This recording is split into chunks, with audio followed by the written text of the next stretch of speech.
Clip बना बना के, मैं तो ये शॉर्ट क्लिप वालों पे अभी पाबंदियां लगा रहा हूँ, बहुत बदनाम किए इन लोगों ने मुझे।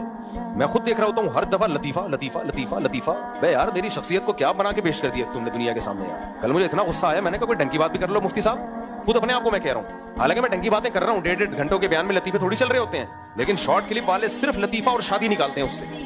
अब तबलीग की बात की वो खत्म, माँ बाप के हुकूक की बात की वो, अभी ये जो एक्ट्रेस थी ना बोल फिल्म की, जिनकी फोन आया, उनकी वालदा ने भी बात की ना, उनकी वालदा ने कहा आप माँ बाप के हुकूक पे तो बोलते ही नहीं, आप शादी पे बात। अभी वही मुफ्ती साहब माँ बाप के हुकूक पे भी तो बोला करें ना, शादी शादी करते रहते हैं। तो मैंने कहा अभी माँ बाप के हुकूक की बयान करके आ रहा हूँ मैं, अभी आपके सामने थोड़ी देर पहले किया ना। वजह क्या है, वो शॉर्ट क्लिप वाले कमबख्त भाई, उनको तो पैसे बनाने हैं, हमारा ज़र्फ है कि हमने पाबंदियां नहीं लगाई, इजाजत दी हुई है, उसका अपना जायज़ फायदा उठा रहे हो। तो मैं मुसलसल जब देख रहा होता हूँ यार, फिर शादी फिर शादी फिर शादी फिर शादी फिर शादी फिर लतीफ़ा फिर लतीफ़ा फिर लतीफ़ा फिर शादी फिर लतीफ़ा।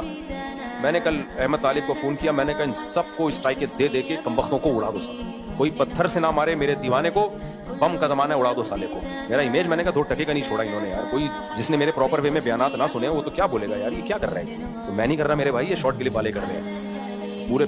देखो आप जब इस्लामी तारीख पढ़ो ना, उसमें सिर्फ जंगी वाक़यात पढ़ो तो आपको लगेगा इस्लाम में खून खराबे के अलावा कुछ है ही नहीं। आप अगर इल्म हदीस पे जो मेहनत है वो पढ़ोगे तो आपको लगेगा कि हदीस ही पे काम हुआ। आप साइंसदानों की मेहनत पढ़ोगे आपको लगेगा इस्लाम में साइंसी तरक्की होती रही है। जब एक ही टॉपिक को फोकस करके सुनोगे तो फिर तो आपको यही लगेगा। इसलिए खुद ही मुझे छेड़ते हो।